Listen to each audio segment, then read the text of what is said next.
Welcome to Culture on Tap. We are a podcast that is about bridging the cultural gap one conversation at a time. We have myself, Xavier.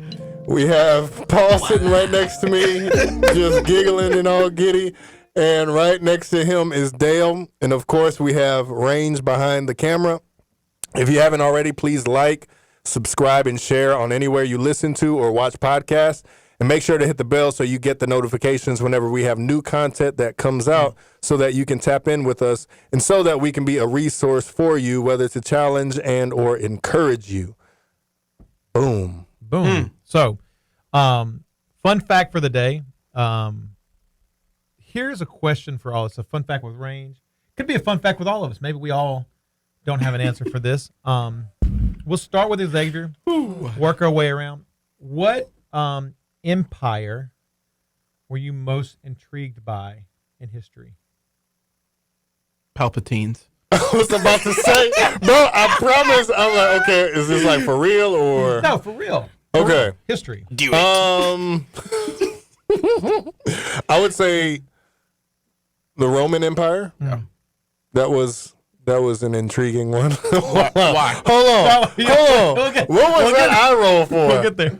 Do you not believe that the Roman Empire was actually like a real thing? I've heard this because of TikTok or whatever. So this is hold on. This is the fun fact that he don't know that the Roman Empire exists. Okay, Oh, go Lord. ahead. Go ahead. No, Lord y'all go ahead and have finish. Oh, wait, so why the Roman Empire? You didn't say why. No, just because of first off, they made roads, like the sewer Yes, system yes, and things of yes. that nature. And Thanks it's to just, if you go to Spaceship Earth, like basically from war to social life, the Roman Empire created. yeah, It's the backbone of it was just so much that they developed, and it's just intriguing. So, Oh, 100%. yeah. That would be my answer, too. Maybe for different reasons, though. The reason why I think I am most intrigued with the Roman Empire is because how much it is in likeness to the United States today. Like when they were near their fall, like the bread and circuses, set up the Polly, you go ruffle some feathers. Oh yeah, set up all the welfare for everybody, and yeah. glad it's our guest on here doing all the Yeah, that ain't us. No, we didn't do it. We didn't do it. We talk didn't about do it. It wasn't myself. It wasn't Dale. It wasn't Range. It clearly it was wasn't Paul. Range. You don't Yeah, know. well, yeah, dip. Yeah. it So wasn't Range. I naturally I would probably say mine from a Roman Empire is also intriguing because it is also the picture that besides Babylon that John uses as a negative. It is the picture he uses Rome to represent end times in Babylon, which is a scary thought. So they did so many great things, but they're all if you weren't a part of it, it's a horrible thing. Which again, he brought up America. If you weren't a part of the original group that was supposed to be America, you might not see America as enlightened as everybody else. The other one for me would be the Napoleon Empire. Like, I think I think the part that's intriguing, and the movie's fixing to come out about him, to be a dictator and have people still revere him.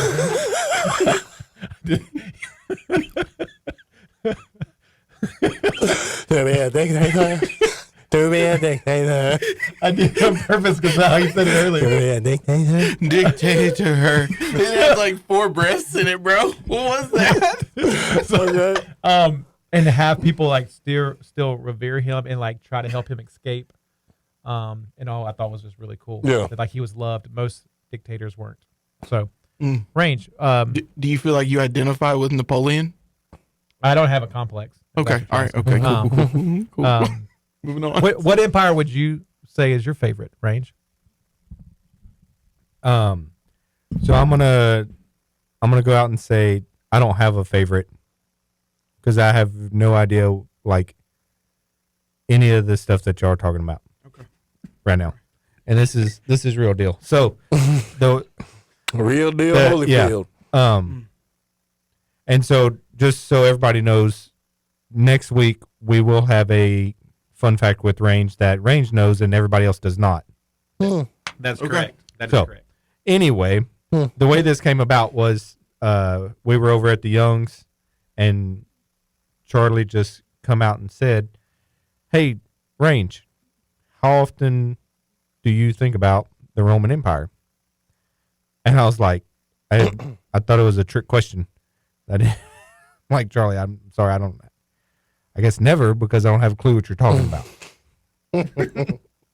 Yeah, so I don't have a favorite empire. Okay. Do you know? Yeah. Do you? I mean, you've heard us say Roman now and Napoleon. Do you know of a empire?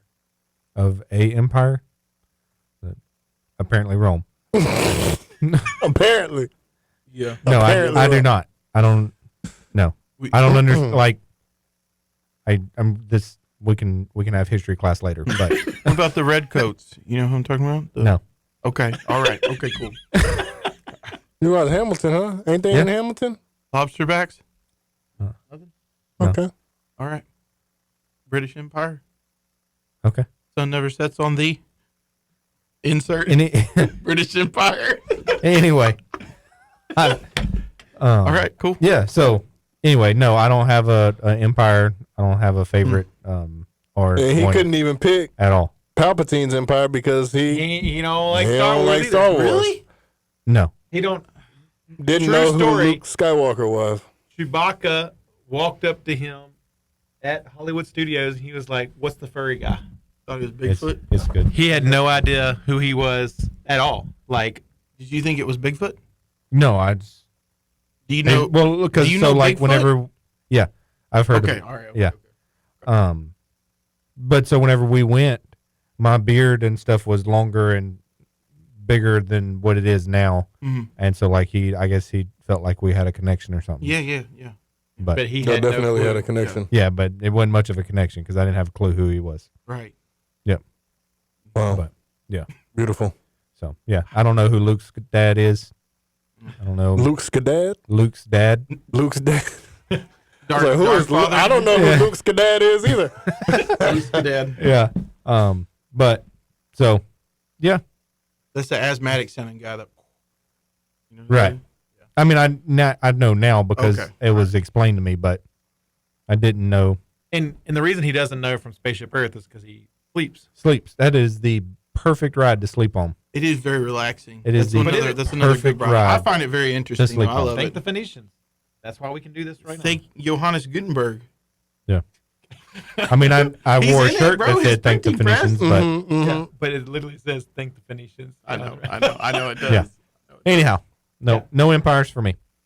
Well, And what he said, because I don't agree. My daughter is on this kick. She saw it on TikTok where supposedly men think about the Roman Empire all the time, and I was like, Becca asked me that question I was a like, few days I ago. don't I mean, I guess when I'm reading the Bible sometimes in the New Testament, I think about it, but I don't really think about the Roman Empire ever. I assumed it was a TikTok trend, and I told Becca, "Oh yeah, all the time." And her mind was like blown. She's like, "Really?" I got her good on that one. You watching this now, babe? I got you good on that one. I mean, and the funny part is like when Charlie asked me, I was like, "This is ridiculous. No one does that."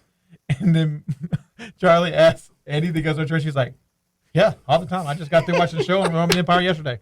I'm like, "Well, maybe it's me." I'm like, so Wow. awesome. This has nothing to do with that. Today we have Paul on. Becca is not on with us. She is hanging out with our wives and the children, and they're wanting us to hurry up probably. Yeah. But we're going to talk about Paul and Becca's adoption story.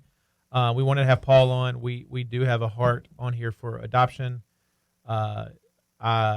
Myself and Range have both traditionally adopted, and as we've talked about before, Xavier and Lauren hadn't, but they love on our kids well, but they also we see them as adopted parents of Youth Reach Boys. Yeah.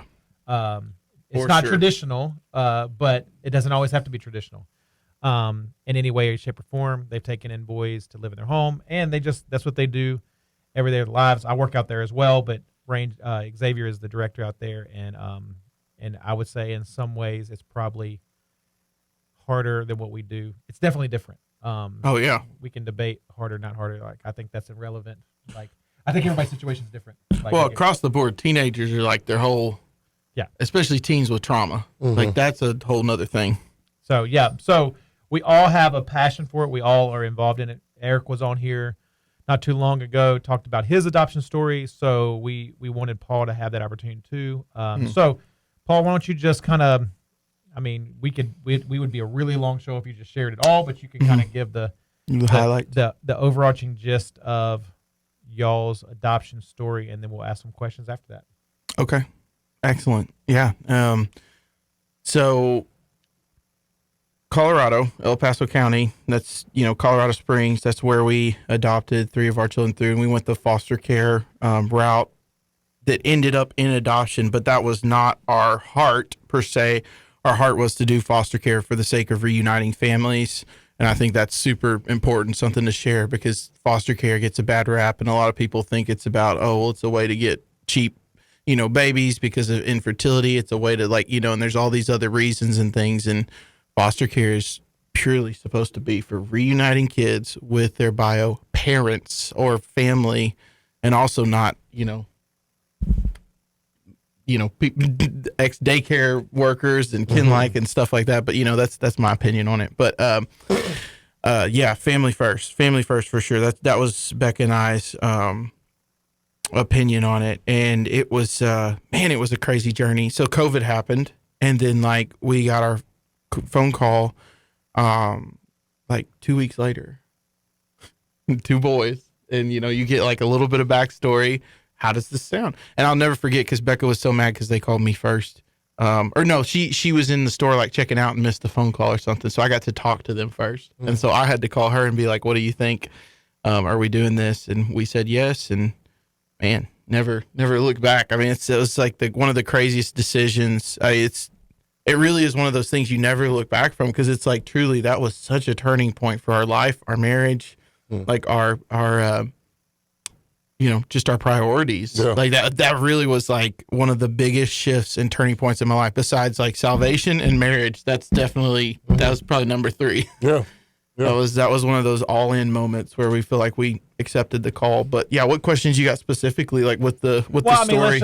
Some of the process maybe, or let's talk about one. Not that you can't give all names, but how many foster kids have y'all taken in? How many have y'all actually adopted? And how many foster kids do y'all have? Yeah, so we have had, through our house, we've had 9 foster kids that were permanent, placements that were longer than respite care, longer than 2 weeks. And then we've probably had another. And just so, he said that, but respite care is 2 weeks or less. Yeah, or emergency placements, things like that. We've had probably another dozen kids through that. You're right. Over the past few years. We actually just had our first respite care placement, a couple weeks ago in Tennessee, which was awesome. That was a lot of fun. Hadn't done that in a while. But yeah, the 9 kids. Okay. Yeah. And then out of those 9, 7. I can do math. 7 kids. And then out of those 7, 5 of them were getting very close to adoption. 3 of them are adopted, and then 2 our boys. We're hoping that will be finalized between November and February. We're going to fly back out there for that. Awesome. So we went from 0 to 5, to be clear, in less than, correct me if I'm wrong, some of 3 months. Some of the It was crazy. children, it was happening so fast. I couldn't keep up with what, who was in y'all's house, who wasn't in y'all's house, because some of the kids that y'all have were in and out of your house. So correct. So even though you say 7, it was a revolving door. Yeah, they weren't 7 that never left or 5 that never left. Right. Multiple of them were in, out, here and back, and because there was multiple times I'm like, no, they're not there. Oh, they are there. Oh, yeah. Yeah. Oh, okay. Yeah. And so it was I can't imagine how crazy it was for y'all, because I couldn't keep up. So people can't see the pictures, but none of your children are white. Correct. Yeah. So would you, was that a purpose choice, or did it just happen? And where's y'all's thoughts on that? Well, yeah. So when you fill out your, so you have 3 levels, right? There's respite care, there's foster and or foster to adopt, and then there's adoption only. And when you fill everything out, they ask you, is there a specific race, ethnicity, is there or sex? and then age. They get very nitty gritty into the details of what will you take and what will you not take. Which not trying to cut up, but it feels awkward filling in out too. You almost feel like it feels so scummy. And for any shameless plug for the movie Insta Family, that's one of the greatest like pictures of someone could go watch that and see that, because they do a really good job of that. You know, the lady joking, I like a 13-year-old African American male, athletic. You know, trying to cherry pick exactly what she wanted. Kind of situation. Yes, 100%. Range and them went through the process as well. All three of their boys are not. Their Range and Jessica are Caucasian, white, and none of their boys are white. All three of their boys are Hispanic. Yeah. Yeah. So, and then my daughter's black. Yeah. And so y'all purposely chose, like y'all marked no white. No, we said whatever. Okay. We were very open hand. Okay. Open hand. And we definitely expressed that we would be open to literally whatever, anything, special needs. Like, we were very, very open handed with it. And we feel like that's probably part of why, like, God blessed the way he did, because we had people that we knew that were very close handed with it and wouldn't take kids over certain ages. And we had friends who like were certified the same time as us, and they didn't get a placement for like 6 months. And we got a call in 2 weeks. But it was like, it was a big yes. You know, you weren't able just to say, 2 and under. Yeah. Got to look like me, blonde hair, blue eyes. Like, it wasn't like that. And I remember during that time,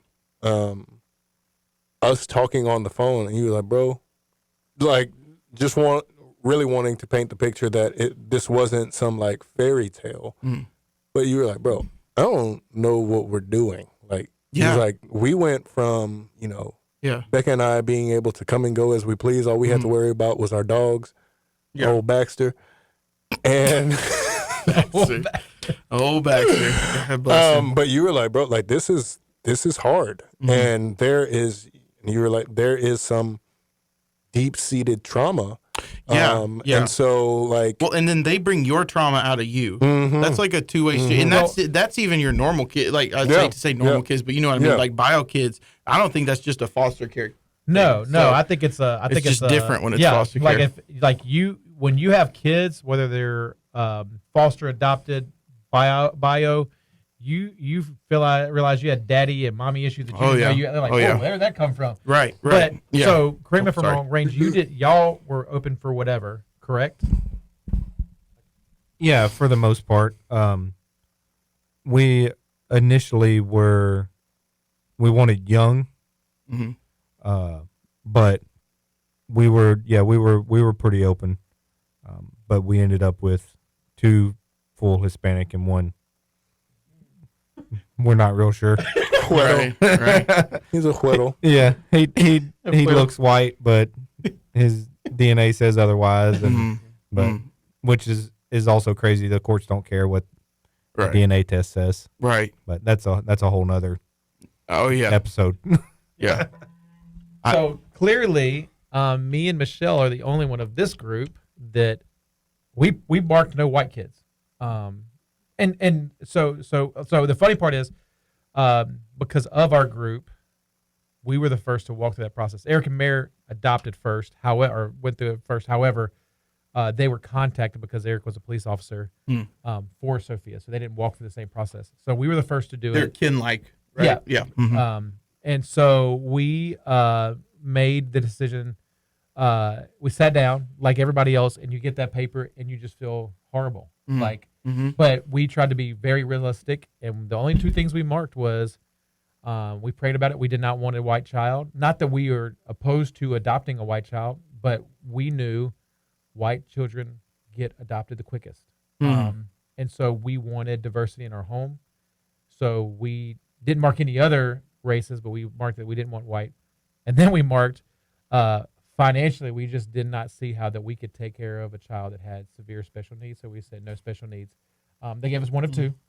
We did not get a white child, but she is special needs. Right. We wouldn't change it for anything, but that's just the reality. Yeah. So, and that's the foster care reality too, because these kids, born on drugs, coming from, and even if they seem fine when you take them in, like one of our son's stories though is like, it's like every few months, there's this going on, there's this going on, and the health issues just keep unraveling.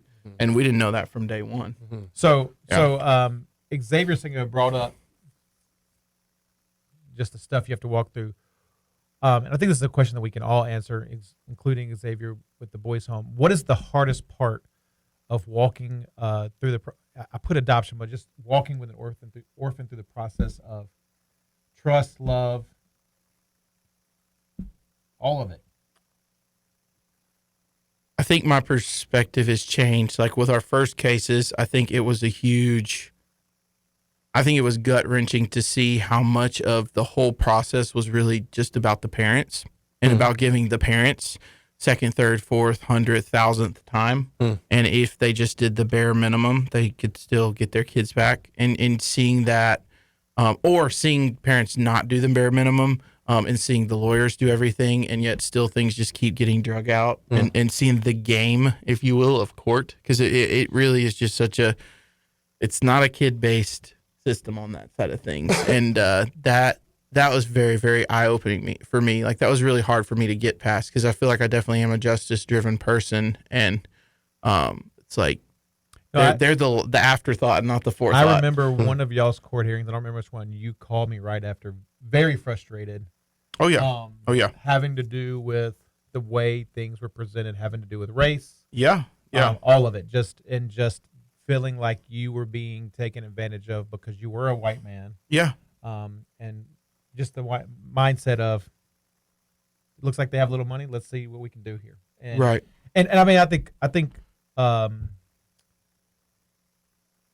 this is a perfect picture of what used to be controlled by the church, that the church gave back to the government. And when corruption gets power in any situation, they're going to exploit it. And they do. Right. Like they do. Like what we should have handled as the church, overarching church, we didn't. And now we allowed our government to take it over. And and they do. And you got kids sleeping on the on the floor of these government sites. No, and I mean, I think we've I think we could all go down story after story of sitting in courtrooms. I remember with Ryan, the mom had relinquished rights. We were pretty sure that mom had already passed away of an overdose, and like the judge comes in and literally looks at us and goes, "So what have you done to find dad?" I'm like, I didn't know that was my job to find dad, and literally made us start paying a lawyer to look for dad out of our own pocket. And I'm like, this is crazy. Like, but wait, what are you going to do? Like, he slaps the gavel down and... Well, and you don't know what you don't know. You're just I said yes, so got to keep moving forward. You're doing what this guy said, if this is the way forward. Yeah. So it's just, I mean, it's, and like I tell people, and I think you'd agree with this, you better know you want to do this. Oh, yeah. It is not a foster care in general, even for respite. Like, it's not like a half one toe in, one toe out kind of thing. Like, I mean, either you're all in or you're not. That's the one argument people will make is, oh, this is a calling. This is a call. This is a very specific calling. And I've shared with y'all my heart on that. I think that we're all called to the orphan and widow. But like, yeah, you got to make sure that when you say yes, you're saying yes to whatever, because it is a giant question mark. Well, and as I do, when the caseworkers find someone that's willing to be that person, they'll run you dry. Like, yes. And it ain't even, I don't even know that it's out of a bad place, but when they find a good home that wants to be a part of this, they're going to keep going back to that well because there's so many corrupt wells. Yeah. There definitely are. So it's a hard place to be. Kind of share from your perspective. I mean, we get boys in. I mean, I know you have to be kind of vague on it, but we get boys in at Youth Reach. It's a different beast because we're not adopting. We don't really know how long we're going to have them. Yeah. The hardest part of it is whenever, and we're dealing with older guys, from the sense of 12 to 17.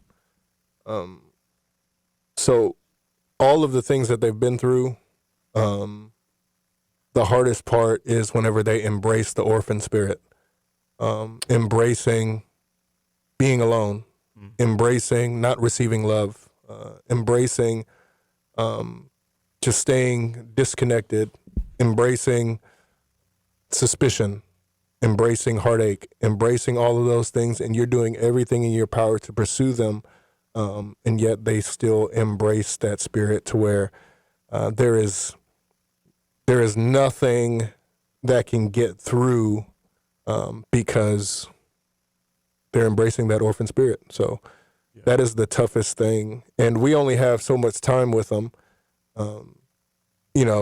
We are with them 24/7, so it's different. If they stay long enough, because we're a voluntary program, if they stay long enough, I haven't met anybody who has stayed long enough, even if they leave on quote unquote bad terms, who don't come back and say that I know that I was loved there.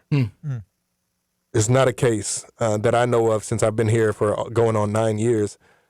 But, sometimes that's not the case.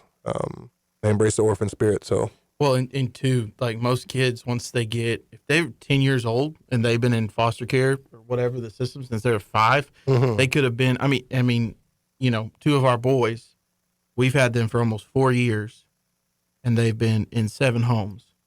But the math on that is, out of those 4 years, we had them almost 3. So in 1 year, they were in 6 homes. So now think about a teenager, because they were little when they came to us, 2 and 4. Start doing the math on that. yeah. How do you change someone's identity who's been passed around like a hand-me-down T-shirt? Yeah. Man, Yeah. that wrecks me. Yeah, Tough. no, it's tough.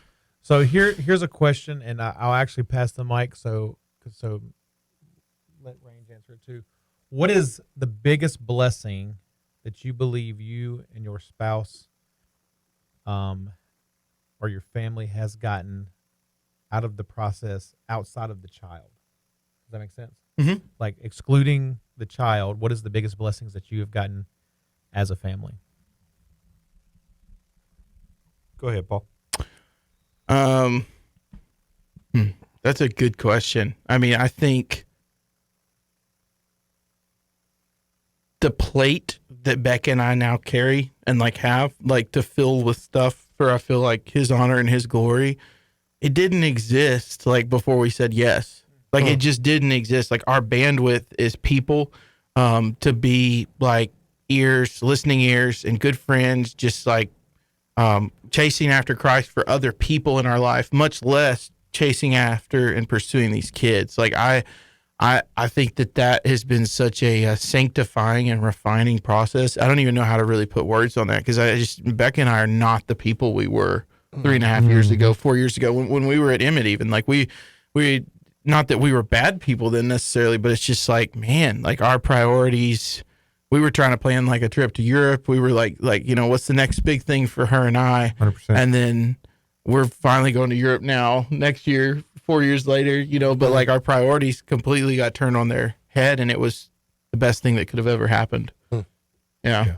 For sure. And for me, or for us, because I feel like Jessica would actually say the same thing, is actually learning how to trust and rely on God. Because all 3 of our adoptions were different, and 2 of them took over or right at 3 years. And so just not just the length of process, but the different situations that we went through during the process, and the different things that we had to overcome, and the constant thought of, okay, we need to prepare our hearts because mom's doing good, so we might go back. Oh wait, we need to change our hearts back to mom's not doing so good, so he's probably going to stay with us, and just the constant having no choice but to rely on God. Yeah. Yeah. I mean, You just open hands and you just whatever, God. exactly. Yeah. It's so good. And not only that, but not only in the aspect of relying on God for what he's going to do with the boys in our lives, but what he's going to do with our lives in general. Because not only were all of the court hearings and, bio mom visits and things like that, very time consuming. They were extremely financially pressing, because Jessica was having to take unpaid time off because she had already used up all of her PTO. Right. This is whenever she still had a quote unquote real job. She so she had used up all of her PTO in no time at all. Yeah.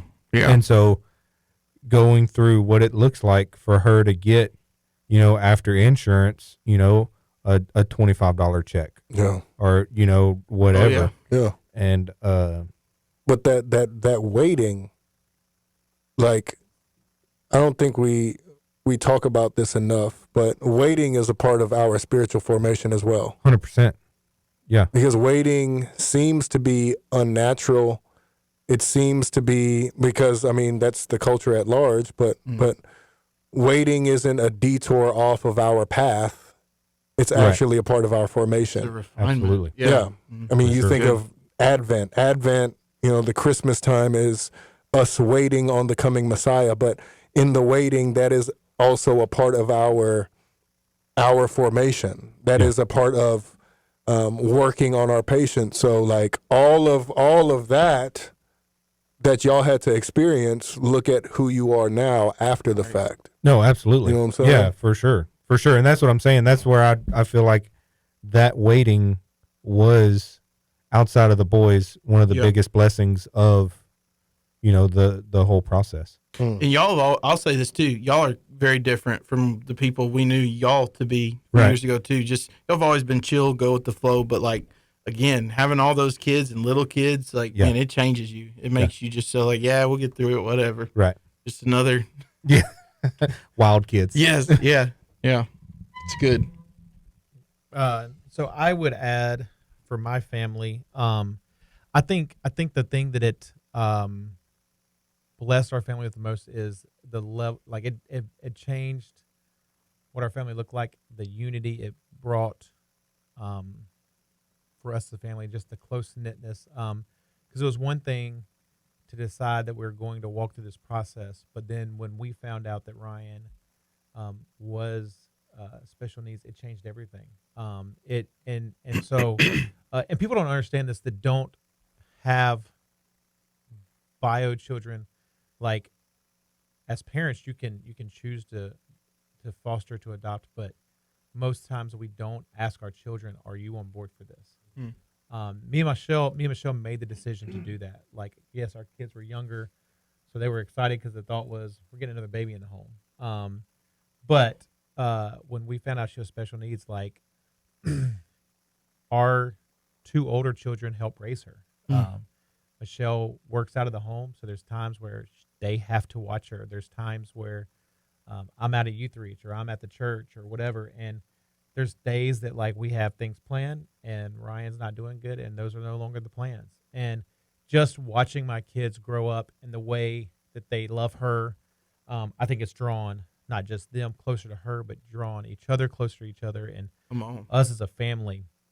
So just the protection aspect of it. I believe my daughter's 15 and she runs a children's ministry at our church, and I truly believe her passion to love kids stems from loving her sister at a very young age, because it is tough. Ryan, if you don't know Ryan, if there's 3 bananas left on the table, it doesn't mean that all 3 of you are going to get a banana. It means that she's probably going to eat all 3 of them, and if she doesn't get them, she's going to flip out. Not that we just give her everything she wants, but flipping out with her is a chore.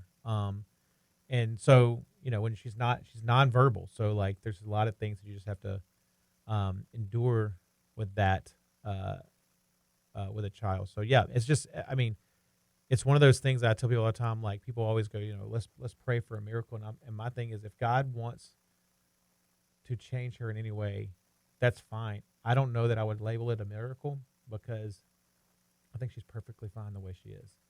I tell people this all the time. She is not asking for God to change her. She is perfectly content and happy with the way that God created her.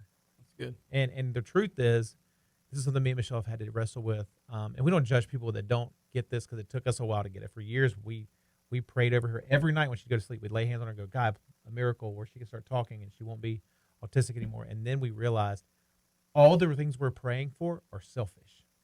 Like, we don't want her not to be autistic because it makes her life better. I want her to be able to talk to me, so I don't have to figure out what she wants. I don't want these things. And then I came to the realization that God, like, you are in control of this, and if you want to make her start talking, cool. If you don't, she's such a blessing, and we're just content with where she is. What would you add, X? I mean, just from a perspective of boys in a home, what is the blessings that you feel like you've gotten that doesn't have to do with the boys?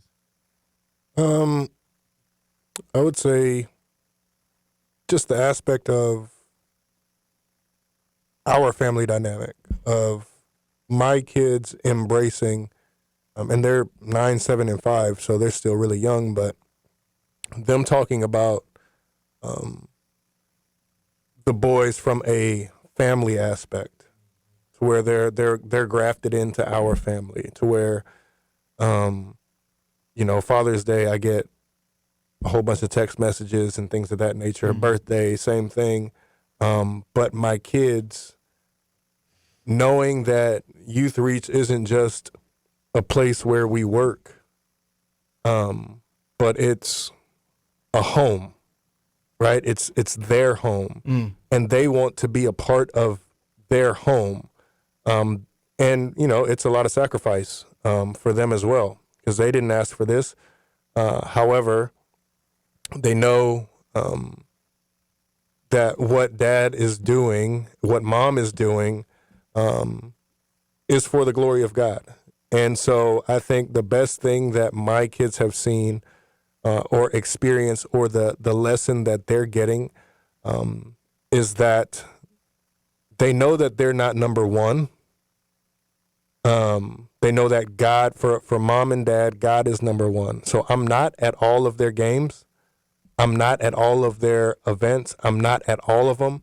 But I think they understand that God is number one for me, that they're not like a byproduct of what I'm doing. However, they know that for mommy and daddy, it's God number one and what we do for God, and then it's everything else. And that they are important to us. We love them. We pursue them. We are intentional with them. But I think in a culture where we paint this picture that our world revolves around our kids, whether that's extracurricular activities, whether that's all of these different things that they have to do, and we drop everything at a dime for the sake of them getting to the league or whatever sports arena, them, being a doctor or a lawyer. That is what the culture at large shows and pursues. And for my kids, it's beautiful because they're seeing something different. They're seeing how it's supposed to be from the standpoint of God's number one. And we love them, but they are not the center of our world. So, yeah, I would just add on to that, like, which that's something we've been teaching our kids for a long time, and it's just known that you're not number one nor number two. Like, Right. God's number one, Mama's number two for me, and you were temporary from the standpoint you're going to leave the home. But I would say for Youth Reach, and maybe it's because we do have Ryan, the blessing that I see in my own home being a part of Youth Reach is my kids' best friends are boys in the home. Like, my son's best friends are these boys. My daughter looks at these boys as brothers, and when I work the weekend, Ethan packs his bag and comes and stays the whole weekend with the guys. Like, they want them, like Xavier said, they feel grafted in. They don't see them as boys in a boys' home in a mission project. These are my friends. And it is tough because, I mean, Ethan's even talked about it. Like, a lot of these guys that I care about someday are leaving. And I have to remind him, that's all of us. Yeah. Like, take advantage of the time you have. Like, The season. yeah, I mean, it's no different than high school. You're going to graduate and you're going to go different directions. This is just a different different way to look at it. So, I'll ask this question, more geared towards Paul. Not that if one of y'all want to answer, that's fine, but I was going to give it to Paul. Give advice to someone that's considering walking through the process of loving the orphan. I guess is the best, because I could say foster care or respite or any of it. But I feel like it's all totality of loving. I would just say, like, don't undermine God's ability to do something like really incredible with just a yes. Because I think so many people try to, paint this, make it an IRS federal court case or something where it's like, oh, it's a big deal. Like, and it is. Like, it's a huge sacrifice. It's a huge thing to say yes to something like foster care, respite care, adoption, foreign, domestic, whatever it is. It is a huge thing. All those things are huge things, but it's like you just have no idea, speaking from personal experience, like the things that God is going to show you throughout the process.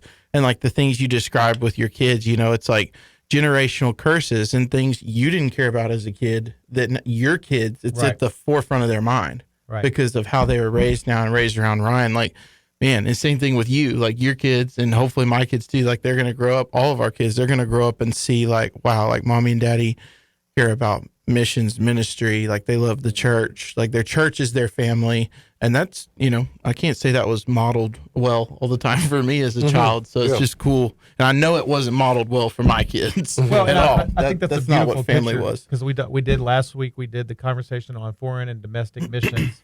I don't know your church as you're watching, but if you need a church where you desperately want to get a part of domestic missions, come to Emmett. We've got Youth Reach Boys that we would love to allow you to love on and mentor and be a part of. We have kids that have walked through foster care. We have a desire to continue that process of loving the orphan. Like if your church, like this is probably controversial. If you can't look at your church and easily find ways to do mission locally, find a different church. That was probably tough, but like if you can go on Sunday and go, I really want to get involved, but where could I? Yeah. Like to me, there should be easy, ample moments of going, this is how I can mentor. This is how I could serve with my hands and feet. This is how I could open my heart up to something that's new. If that's not available to you, that's good. You might not be going to a church. You might be going to a country club. Hey, we're supposed to be fishers of men, right? Fishing, you got to go find the fish sometimes. And y'all just going to just be right there. You got to go. You got to go find them. So good stuff. Let's end on this. What, if you have a biblical approach to this, what would it be? Like any nugget, X range, if you want it back. Paul, mine, only thing I would add is, and I say this, in fact, when Range and Jess were walking through their process of just continual, like, is this process going to get past the point we're at? Jess would hate when I say this, but it's something that was like in my brain, and like it's stuck in my brain. God called us, like specifically when it comes to this, God called us to love the orphan. God didn't call us to adopt. There is a difference. You might get blessed with the opportunity to adopt, but God called us to love the orphan. And that's good. And I can tell you, as someone that's desired to adopt 4 and allowed to adopt 1, it's hard. Yeah.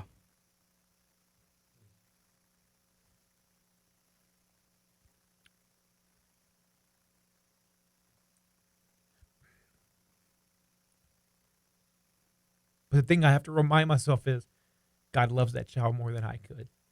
And if I'm not where that child's supposed to be, do not let me stand in the way of what God wants, even if I don't understand it. And I'm not telling you it's easy. I'm telling you it's some of the hardest things I've ever done. But I'm just thankful. Like I look at it and go, I just pray that the moment, the little time I had with those children, it made an impact. So my prayer is, and if we look at it that way, maybe you are like up in age and you're too old to adopt now, but you're not too old to love an orphan. You're not too old to love a family who wants to take in an orphan. You're not too old to do those things. You're not too old. If you're on here right now and you're like, you know what, we've got finances more than we got more money than we know what to do with. Guess what? You can contact us through Culture on Tap. Xavier will see your post. I can promise you, he can give you a list of things where you can spend that money at Youth Reach. He ain't running out anytime soon. You might not have the physical ability to take an orphan in, but that doesn't keep you from loving the orphan. So that's my biblical approach is God called us to love the orphan. That's literally what he did with us, was love the orphan. Oh, Yeah. you got something? I just say we have to seek them. Just that mentality, like I said, a fisherman's mentality. If you got to go seek them out, you got to say yes and just be prepared. Like, you might get your heart broke. You might get it absolutely trampled on. God didn't promise it was going to be rainbows and butterflies. And I mean, that's our case too with, one of our kids that went back, man, nothing like that to like refine you and, be okay with something even as simple as like going from having a bed, a nice warm bed and a mattress and good blankets, covers, and going to sleep on a pool floaty in a 1-bedroom apartment at the end of someone else's bed. And you can't get away with that, but it's cool for them. Like, just, it is a refining process. That's for sure. I met a couple that adopted 18 kids, and one thing he said that which is crazy, but he said that crazy. like it's never left my head. Just because you do something godly doesn't mean it always turns out good for you. Ooh. Yeah. So, The only thing that I would add, as we wrap up, in the context of adoption, the biblical approach of adoption is that we were grafted into the family of God, right? And our spiritual adoption begins with the initiative of the father, not an invitation from the child. So the father initiates. He's the one who pursues. He's the one who is intentional and brings that orphan spirit that we were as Gentiles into him, into his family. And the gospel changes heaven's courtroom from a criminal trial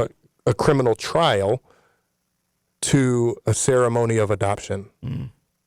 And it is a beautiful picture of us being grafted into a family that we had no business being a part of. And whether that is spiritually, whether that's emotionally, whether that's physically, adoption is the heart of God. From the standpoint of bringing people in who don't belong to where that they do belong. Bringing people in, whether that's physically, emotionally, spiritually, because I've adopted a gang of kids since February 2015. I've adopted some who have lived with me and ate up all my food. Yeah. Who eat my personal food for my diet. And he just came and just smashed them all. And I'm like, wow, I love you. You're here. But that's the heart of God in initiating and bringing in those orphan spirits into a family, whether it is an actual ceremony of adoption legally, whatever that means, or just emotionally to where they can see you as someone who pursued them relentlessly. You loved them first. Absolutely. So Yeah. that's the beauty. That's the beauty of it. That's so good. This has been a great episode. Appreciate your time, Paul. We still have Paul for 2 more episodes, 2 more weeks. So sit tight. Thank you guys for watching. This has been Culture on Tap. We will see you guys next week. Playing the best classic hits. You can download the Houston Radio Platinum app. It's in your app store, or just ask Alexa to play Houston Radio Platinum.